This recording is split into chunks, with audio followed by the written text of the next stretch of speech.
If you'd like to listen to a more in-depth discussion about Woodstock 50 and all of its shortcomings and failures, then go subscribe to the podcast that rocked on YouTube. The link is in the description down below. Luke and I had a great discussion over there. Say what you will about the current state of horror as a genre, but Woodstock 50 is genuinely one of the most terrifying and scary things that I've seen all year, and it hasn't even happened.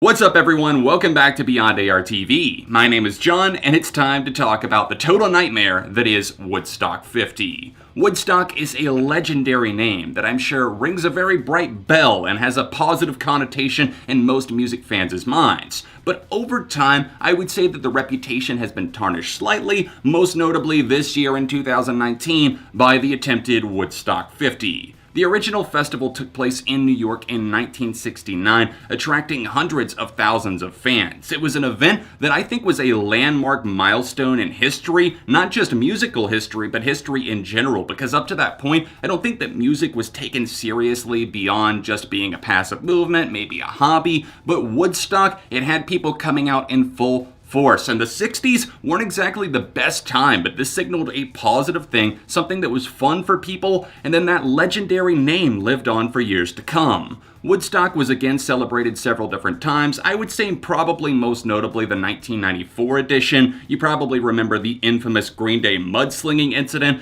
which was definitely chaos, but it was also natural. It felt like you were at Woodstock, so obviously something was going to go crazy, or it was just going to be utter chaos. People were going to storm the barriers. It was a part of the experience. Fast forward to 2019, and after 4 failed attempts to stage the festival in New York, Vernon, New York, the original location, they've had to relocate to Merriweather Post Pavilion in Maryland, which is not close for all you geographers out there, people that maybe don't know exactly how close it is. It's not exactly a 1-hour drive or anything. It's going to take you a little bit of time to get from Vernon, New York, the original location, into Merriweather Post Pavilion.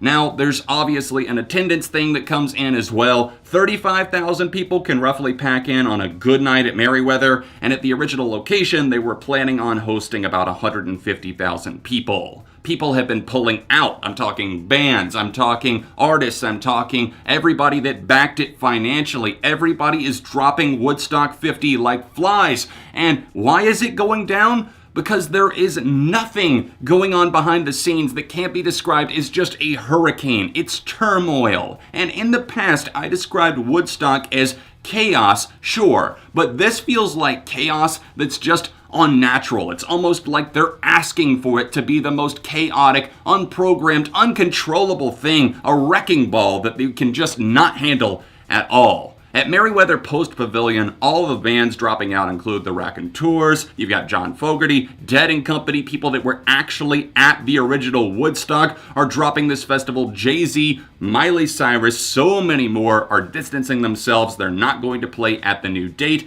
and I can only imagine what hellish nightmare they're going to concoct if they actually pull this off for the August 16th to 18th date. Breaking news while I was editing this video, it turns out that they've announced that Woodstock 50 has officially been canceled, which surprises absolutely no one. It doesn't even surprise me. So take the rest of the video as me kind of talking about what could have happened if this had actually happened. I think it was fun to try and explore what would happen if you had to make a big music festival happen in just 2 weeks. So keep in mind, I am aware that it's canceled, but I made the video before that. It's almost like they're trying to not make this happen, like they're trying to talk themselves out of it, to give themselves any reason to not make it happen, because it's not like Fyre Fest in the sense that everyone's going to show up and have a tent and they're on an island somewhere they had to fly to get there. This is more going to be, if you show up, then don't expect anything more than overpriced beer, really expensive hot dogs, and a bunch of sweaty dudes standing around that are probably in their 60s or 70s just trying to relive something in some sense of the original magic,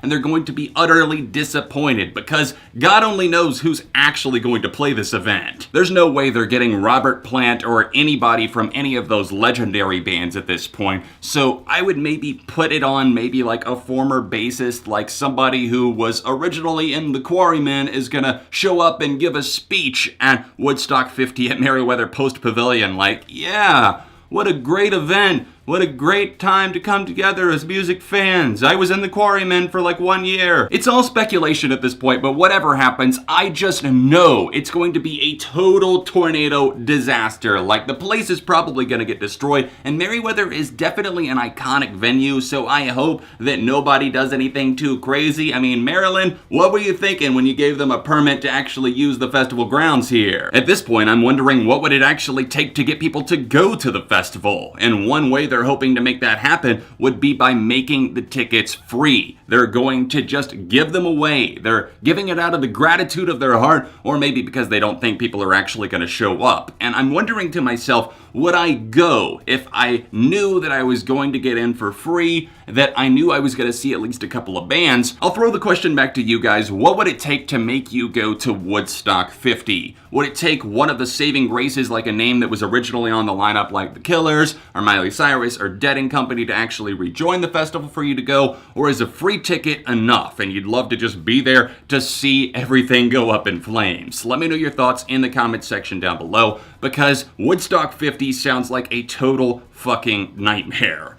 Anyways, guys, thank you so much for watching. Drop a like on the video while you're here, and subscribe for the love of music. If you want to see another music news update, then tap this card right here, or tap here for another recent video I posted on the channel. All of my social media accounts, including my Instagram at ARTV Reviews, can be found in the description as well, and I'll see you soon for more right here on Beyond ARTV.